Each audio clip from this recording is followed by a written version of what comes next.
Good morning and welcome to Frontiers of Knowledge segment of Dr. Lamba's Awakening Call.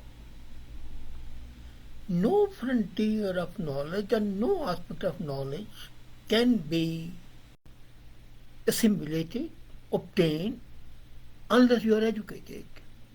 And I mean educated, not just literate. Most of the people in India consider literacy to be education and education to be literacy, while it's the other way around. You may be highly literate and may be uneducated, and you may be highly educated and still be illiterate. But anyway, today I'm not talking of literacy and education. I'm going to talk about the duality of higher education in India. From India, every year, hundreds of thousands of the students leave for foreign countries, and the most favored spots are USA, Canada, Australia, China, even Uzbekistan, Ukraine for medical. Imagine. And the net result of that is a loss of at least $2 billion to the Indian economy every year. Now, $2 billion is not something to sneeze at. As a matter of fact, this $2 billion is what is estimated on the basis of the fee paid. The unknown expenses like paying the middleman and the so-called coaching institutes, the so-called consultants, is many times over. As a matter of fact, according to a rough estimate, it can easily be double what is usually deemed to be the expense. That's $2 billion can become easily $4 billion every year. That's one loss. And then the loss of the talent.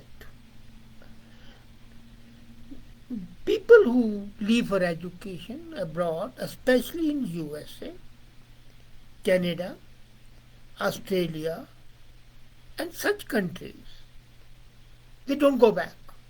They try to get the status of an immigrant, try to get a job over there and become citizens over there. So you have lost the money, you have lost the talent. And that's the most tragic thing. So the government of India thought it better to come up with a way that the students do not go abroad, but they stay in the country. Now, how to do that? The Indian institutes of higher education, especially the reputed ones, are simply almost untouchable for majority of students. And it's not high fee. Imagine it. The students of India pay much higher fees abroad than they are paying in India. But then, since the number of the students capable of getting admission is too large and the seats are limited, then most of the institutes, especially the private institutes, indulge in underhand means they have got quotas, management quota, capitation fee. And that can again run into millions. So Government of India came up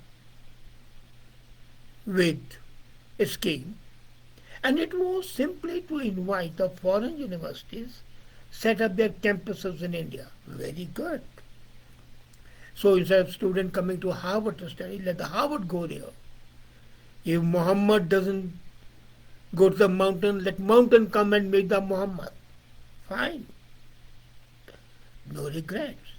Except that the government started indulging in favoritism. And that favoritism is highly slanted in favor of foreign universities. Is that an expression of our subservience to the foreigners? Is it a colonial hangover that the foreigners are always bitter The government says that it is to attack those universities because those universities are in the habit of working in a freer atmosphere. And Indian education system is so bureaucratized, so strangulating, suffocating that those universities will not be able to survive. So the UGC, University Grant Commission, and the Education Ministry are now finalizing regulations for the foreign universities to set up their campuses in India. And what's the plan? Here comes the most damning part. The plan is to offer near full freedom on determining academic course structure, good, it should be required, and curriculum. But mind you, no Indian university can do it. Indian university, when they form a curriculum, they send it to UGC. UGC scrutinizes it. It might take a couple of years before it's approved. And then 90% chance that it will not be approved. They'll find one fault or the other. Is what for the sauce for the goose, not sauce for the gander? Anyway, the point is not only are they given the full freedom to structure the academic course and formulate their curriculum, they are also free to hire the faculty according to their needs. There are no minimum qualifications. In India, to be a lecturer, you have got to be first class masters or high second class, 85% plus, and plus or plus or plus to professor on so many published papers. But a foreign university will be able to appoint even a fresher as a professor, assistant professor. They need not have experience. No.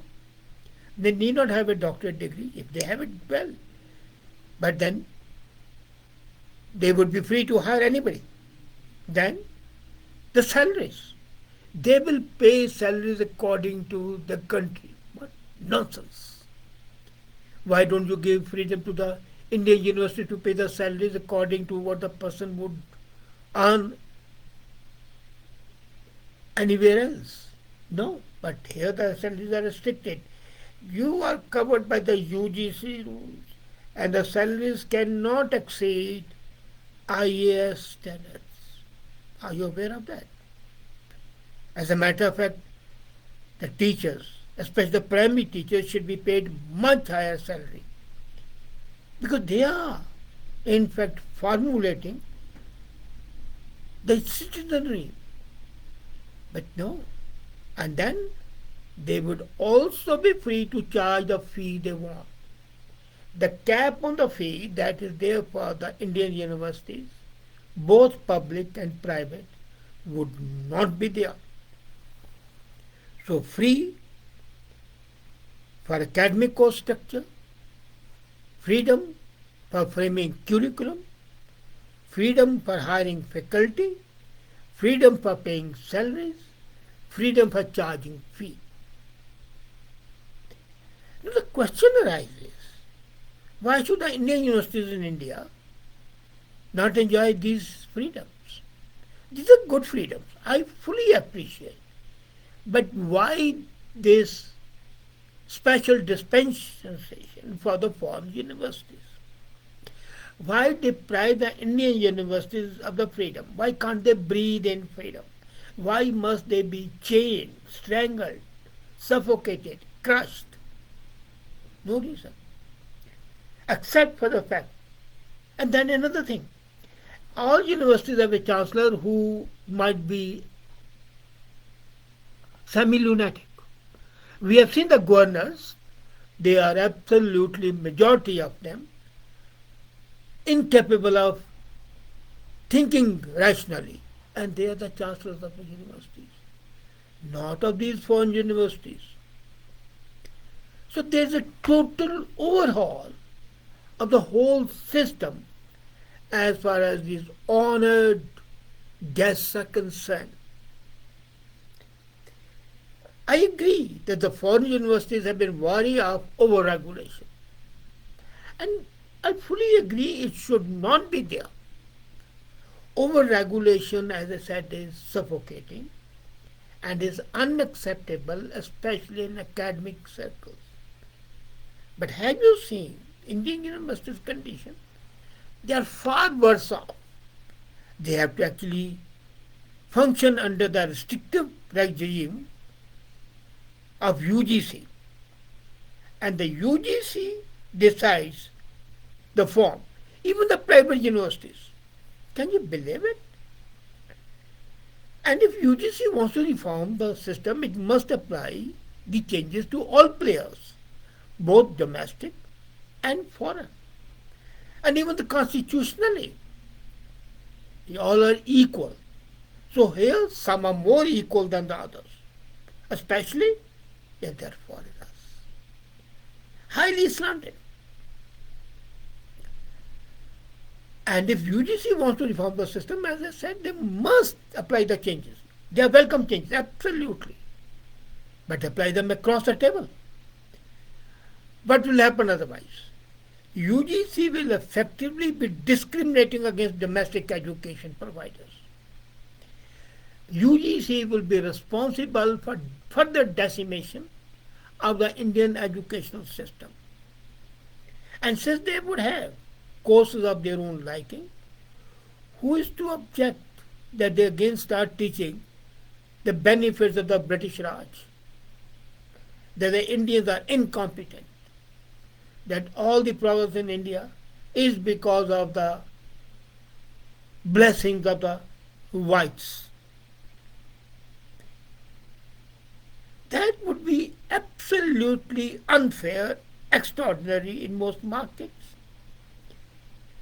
Complaints of discrimination are being made by the foreign players against the domestic ones, and usually what happens? All government regulations favor the domestic players. And the foreign players, when they come, they say, no, you are discriminating against us. But here, the discrimination against the Indian domestic players in favor of the foreign players. Are you aware that the Indian universities, both public universities and the private universities, provincial and the central, have to negotiate their way through a thicket of rules and regulations? And it's not one body. I've been talking of UGC. The bodies are UGC, AICTE, NMC, BCI, state governments, central governments.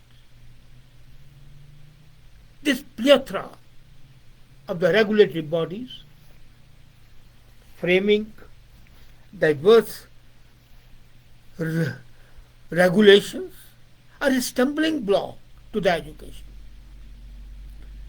These rules apply for starting new courses, sanction student intake. You will take 20 students, not more, in MPhil course. And various academic and administrative operations. No Western country, even China, makes its educational institutions jump through so many hoops as India does.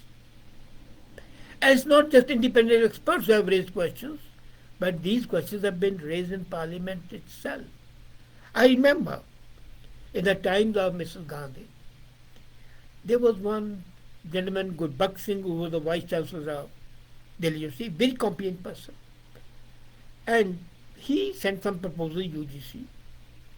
UGC was headed by another capable person, Dr. Amrik Singh.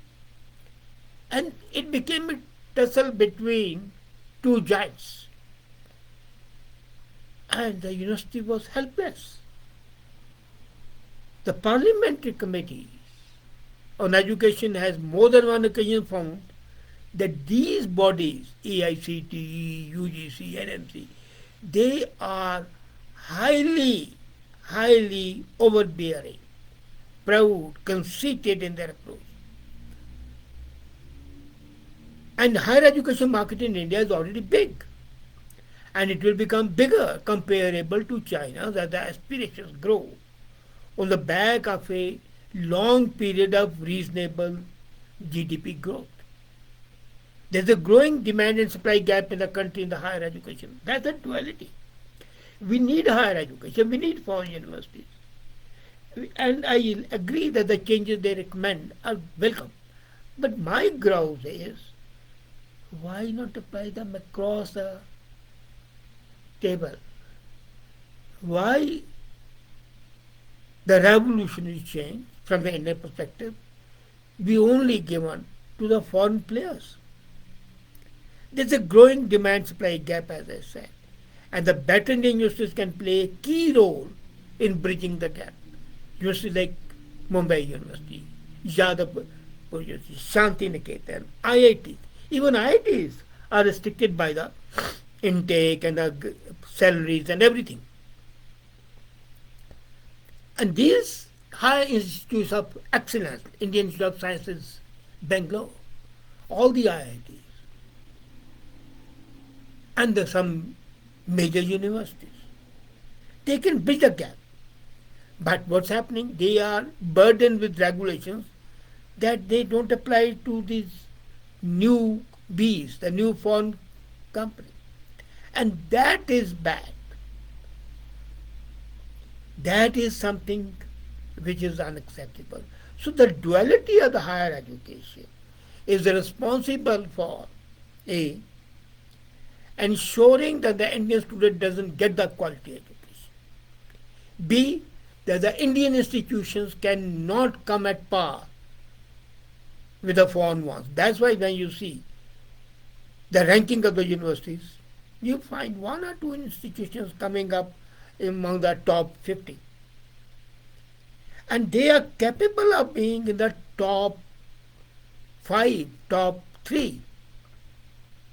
But government clips their wings. It's incumbent on the government to rethink its philosophy. These changes, welcome as they are, should be applicable to all universities. And these bodies which are just unnecessary burdens, they had better be closed down. At least you have one body if you want to have it, but why 7 bodies? And then the state, the provincial government, then the central government. The whole thing is such a mess, and it's creating a mess of the young people and the future of the country. That duality of the higher education sends frightening signals, and it's time that we wake up and take effective countermeasures. Thank you.